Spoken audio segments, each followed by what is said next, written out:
Good morning, good people. Welcome back to Collector's Quest, and thank you so much for joining me on another gaming adventure. It's an August bank holiday and your boy's got a day off from work.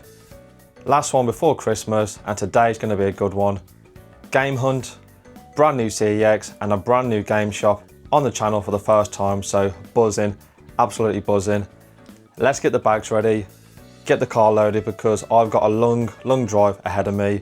You'll see me in the brand new place in 3, 2, 1. And here we are, Burton upon Trent, famous for two things. Number one, having the brewery for Carlin, Carlsberg. Number two, more importantly for us, for having a very good CEX. Heard nothing but good things about this place. Obviously seen it a ton of times on the Retro Ghetto channel. And of course, we've got a big bag of stuff to trade in for the sweet voucher, so let's go because I'm very excited. Seen some great things on a Facebook group I'm a part of. Ton of JRPGs, so yeah, I'm buzzing. Got a ton of vouchers, so let's do this. Some really nice collector's editions in the window of the Burton CEX and some super heavy hitting GameCube games. Great piece of cardboard here for Shadow of the Colossus and a nice steelbook for King Kong. So that was Burton CEX, and man, it lived up to everything I expected, man. Great store, great staff members, just, you know, so friendly, so chill, you know, the man, the myth, the legend, Manesh, great guy, yeah, just a brilliant shop, you know. Makes all the difference when you got staff members that willing to go out the way, you know, chat to you about games and just, you know, just talk, just be normal, you know. Some CEX staff members can be very awkward, but yeah, Burton CEX was very good to me. I got 4 pickups, 2 of which I went in for, 2 of which I've been on the hunt for, and they had it, so picked it up. Now, I've been to a lot of CEXs, but I haven't been to one where the staff members are so friendly and accommodating. Everyone was getting involved. We was all talking about retro games. Manesh, the man, the myth, the legend. Finally got a chance to meet him, and he's a top guy. Yeah, just a great customer experience. And I've been to a lot of CEXs, and some are good, some are bad, some are, you know, average, but big shout out to Burton CEX, a great shop, great stock and great staff. And I went in there for 2 games and I came out with 4. So the first 2 games I picked up wasn't on my list, but I couldn't leave them behind, and they've been on my want list for quite a while. The first one for a measly £4 is this lovely copy of BioShock, but as you can see, I've got the cardboard sleeve edition, and like I mentioned on my backlog video, I need to get involved with BioShock. I've heard nothing but great things about it, and hopefully this lovely copy with the cardboard sleeve will give me the impetus to finally jump into one of the best FPS shooters of all time. And for £4, not a chance I was leaving that behind. And sticking with PlayStation 3, I've been after this for ages, never seen it in good condition until today, and that is the Devil May Cry 4 limited edition steelbook, and that cost me £15. I love Devil May Cry 4. I know the general consensus is that it's pretty mid for a Devil May Cry game, but I love it. It's the first one I ever played. Great combat, great heavy metal soundtrack, and I remember playing it back in 2009, I want to say, on the PlayStation 3. Had a blast, apart from the ending, because I didn't appreciate going through the entire game again, fighting the same enemies. But yeah, I love this game, and very rare to see this with the outer sleeve. Steelbook is in real nice condition, and this comes with a very cool art book, so for £15, over the moon to be adding another steelbook to the collection. Now to the games that I actually went to Burton for. So like I mentioned earlier, I'm part of a Facebook group. I'm part of the Retro Watch Facebook group. I'm just saying in the background, I don't really get involved. It can be very toxic, is probably the best word to say. Sometimes it can be good, like in this instance, but other times it can be very gatekeepy. Yeah, it's not a great Facebook group in my opinion, but on this occasion it was very good to me. So they put a picture up of a ton of great Shin Megami Tensei and Persona games, so you knew I had to get involved. And the first game I picked up was a copy of Shin Megami Tensei Persona 4. and I love this game so much. So I haven't played this version. I actually played the Persona 4 Golden version on the PlayStation Vita, and depending on what day you catch me on, I sometimes say Persona 4 Golden is actually better than Persona 5 Royal, which for me is a 10 out of 10 game. I don't know, I just loved the old country Japanese vibe. The party members are some of the best in all of gaming. Just love the overall story, the murder mystery. The soundtrack is just, oh, the soundtrack. One of the best soundtracks in all of gaming. I love the pop vibe. It's just a great game, but yeah, you know me, I love Persona, and I haven't got a version of this in the collection, so I saw it there for £55 in very good condition, with the soundtrack and the manual in crispy condition. So yeah, I had to pick this up. I had to pick this up. So I've been after this for years and years. Never seen it before in person until today, and this one is mint. And that is a copy of Shin Megami Tensei Persona 3 Portable for the PSP in this wicked cardboard box. Once again, the dark hour begins. Between one day and the next, a hidden hour exists where nightmarish creatures known as shadows roam. It falls to you to wield your inner power, Persona, to protect humankind and find some way to bring an end to the shadows' evil threat. Like I said, been after this game for years, never seen it before, and this one is in very good condition. As you can tell, it was sealed at some point, and whoever had it cracked it open, and the contents are mint, like perfect. You know, not a crease on the manual, the box is perfect, and for £150, can't be happier. I now own every single version of Persona 3. I've got Shin Megami Tensei Persona 3, Persona 3 FES, now Persona 3 Portable, and Persona 3 Reload, and I'm over the moon with that pickup. Great pickup, and if you want to get involved with Persona 3, I highly recommend the Persona 3 remake. Persona 3 Reload, not my favourite Persona game, actually my least favourite Persona game, but it's still a brilliant game for me. Great combat, great soundtrack, and a very dark and emotional story, so definitely check out Persona 3 Reload. Yeah, buzzing. And like I said, definitely check out Burton CEX. Great staff members, and as you saw on the footage and the B-roll, lovely attention to detail with that Shin Megami Tensei display. A great level of care went into putting that together. It wasn't just thrown together, and I'm over the moon with my pickup. So on to the next shop. We've got plenty more hunting ahead of us. Just made it into Derby. Never been here before again. Got no interesting facts for you, but some interesting folks around. Let's just say that. But got the CEX, which is infamous for being pretty bad, but we'll scope it out, we'll find out for ourselves. And then there's also two retro gaming shops. I think there's Mobile Exchange and Retro World, I think. So still tons more hunting, so let's pay for parking and get to CEX. Let's do this. All right, I'm looking for a game for the 3DS. Shin Megami Tensei is here. Oh no, you're killing me. Oh, what is that? Derby CEX, come on man. I can guarantee, right, that's got nicked off the floor. Why is that on the shop floor? £110 game, ruined. Oh, waste of my time. I found this game, guys, Venetica. Never heard of it, don't know anything about it. £25 game for the PlayStation 3. RPG. Don't know, might look at some gameplay, but yeah, one that you don't see all too often. Some people collect these promotional copies on the 360, but they look so nasty. They look so sun faded. I don't get it, but each to their own, eh? Yeah, nothing else in Derby CEX for me, so off to Retro World. So that was Derby CEX. Not too bad, to be fair. Seems I was too hasty to write it off because I had a very rare PlayStation 2 game, so picked that up for £90, so happy days. Now outside Mobile Games Exchange, so the hunt continues. Let's go. Just across the road from CEX is Mobile Games Exchange. Stepping in, and as you can see, this place is stacked. This is one I've been after, but unfortunately the box is a bit battered.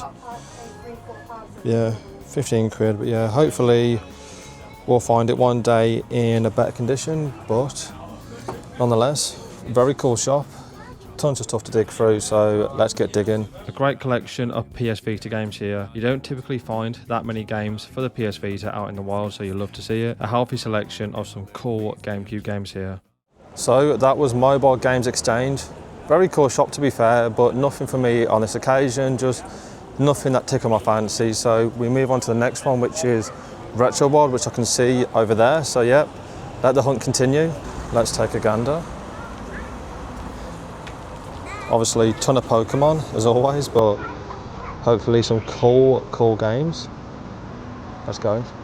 While Retro World is small in size, it definitely has quality over quantity. Straight over to the PlayStation 3 section, nice copy of Warhammer 40k, Space Marines, and a couple of other decent titles. I love seeing these PlayStation 1 cardboard boxes that you see for games such as Luna. £200, very expensive, but very cool nonetheless. If you're into your magazines, then Retro World is definitely the place to be. One of the biggest selections of magazines I've ever seen in a gaming shop.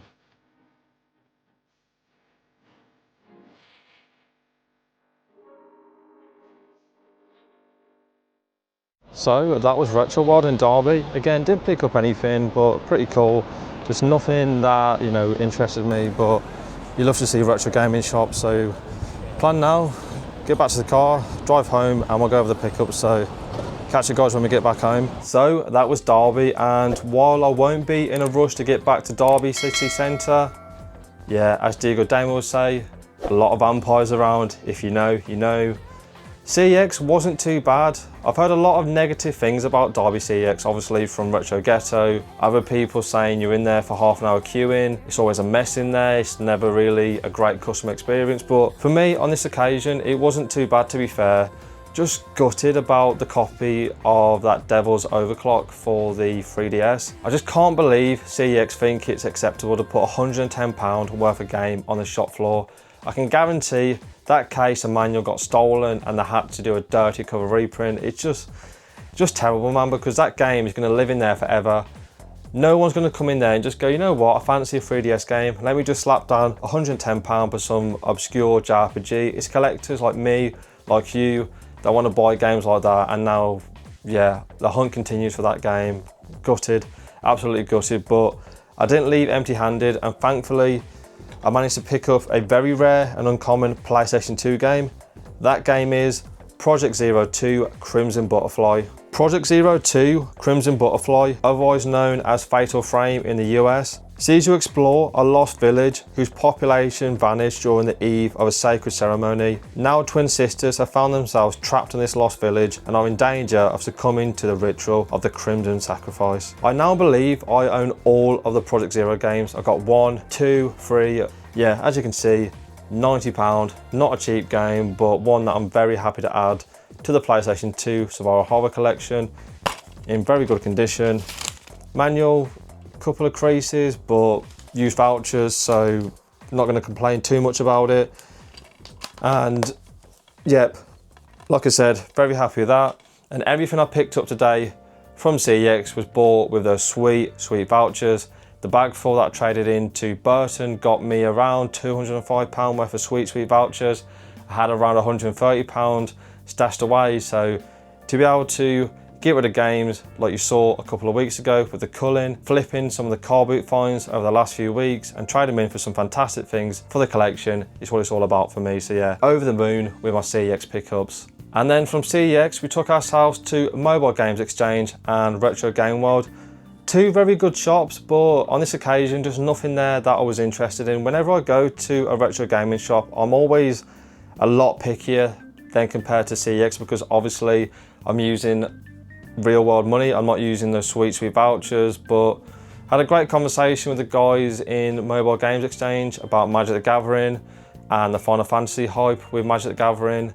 So yeah, great guys, great shop. Check it out if you're in the local area. And Retro Games World, very small shop, but still some good stuff in there. Some cool items that on another day maybe would have piqued my interest, but on this occasion, nothing I had to spend my hard-earned cash on. But overall, over the moon with the pickups, a great day out. I always love going to new towns, you know, every town's the same. They've got a Matalan, a TK Maxx, a Mecha Bingo, some dead shops, a couple of charity shops and a CEX, but I don't know, I just find it very interesting when I go to new towns. And definitely the highlight for me in Derby was going to Bird's for the first time. Heard amazing things about Bird's Bakery, and that caramel donut was banging. So yeah, Highly recommend getting yourself down to Bird's Bakery, if nothing else in Derby. And to close out the video, I want to go through a couple of things around the whole setup. So just got to say a big shout out to everyone that reached out to me in the comment section on Instagram. You guys were amazing. No gatekeeping, no elitists, just great people looking to help out other fellow collectors. You gave me some great tips around what I can do in terms of upscalers, adapters, CRTs. Yeah, a big shout out to you. And a massive shout out to the person on Instagram who I've been reaching out to. You know who you are, mate. Really appreciate all your help. Yeah, just great. And one of the best things about having a YouTube channel, just being able to see people come in, help out other collectors. It's what it's all about. But I've been thinking and I've come to a couple of different conclusions. So first off, I don't actually need to do anything for PlayStation 2 because I forgot about this bad boy. So this is a backwards compatible PlayStation 3. It's the only model where you can play PlayStation 2 games on it. As you can see, got the flap, got the grill, got the 4 USB ports. I just don't like overusing this because sometimes it can sound very loud and you never know if today is going to be the last day that it actually works. But I just need to get over that hump because it was bought from CEX. If it does cop out and die, I can take it back, hopefully on the warranty. And if not, I'll just get it Frankenstein modded. So PlayStation 2 is covered, as is PlayStation 1. Every single PlayStation 3 console is backwards compatible with PlayStation 1 games, so I'm covered there. Obviously 360, Xbox One, HDMI, all good. Wii U, I can play Wii U, which I haven't got any games, but I can play Wii games on the Wii U, so that's fine.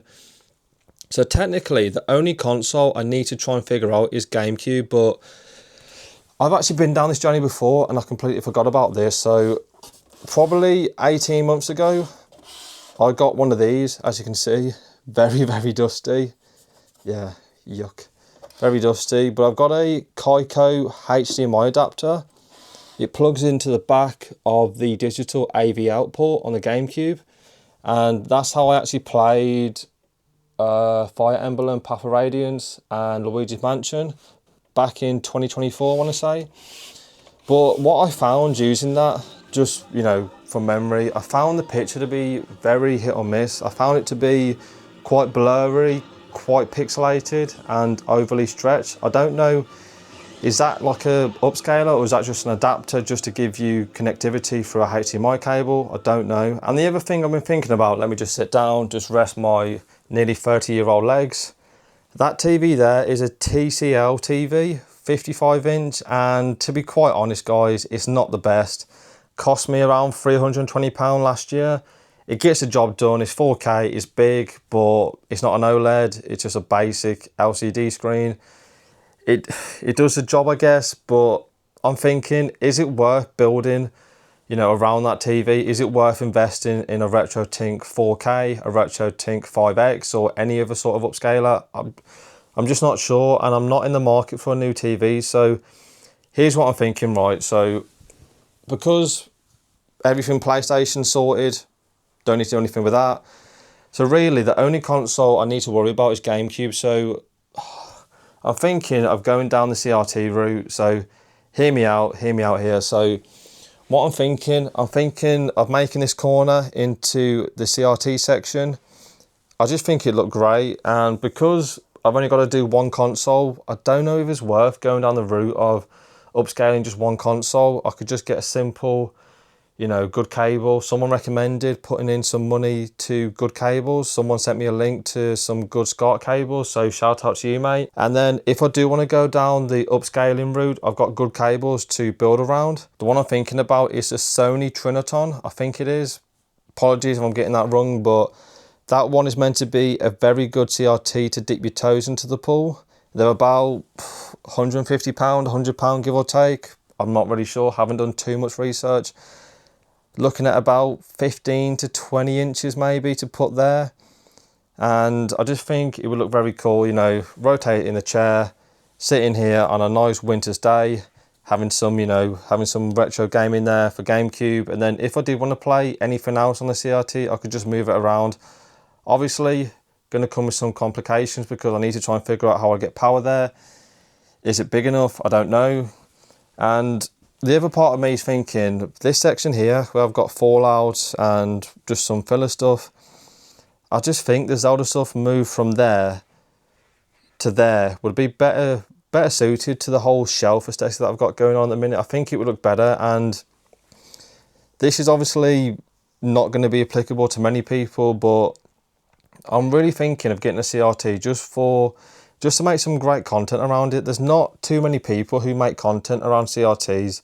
You know, I've watched about 20 Linus Tech Tip videos around adapters, upscalers over the last week or two. But when I went to research CRTs to see what the best TV was, what the best setup was, a lot of the videos are a few years out of date. So it might be, you know, a good opportunity to explore a CRT, do a couple of videos about it, you know, maybe play, you know, some different consoles on it, and just to educate people, because I'm learning on the spot. I know nothing really about CRTs, haven't used one for the best part of 20 odd years. At the minute, I'm very much in the content creation mindset where I'm trying to create different filming angles around the room. You've seen me experiment over the last few weeks with sitting at the desk, standing there, and sitting here.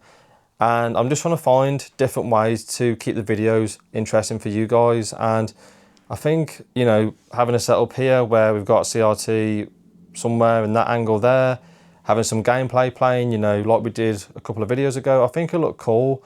And that's where my head is at the minute with a CRT, but I'm in no rush. I'm not going to be making any big purchasing decisions.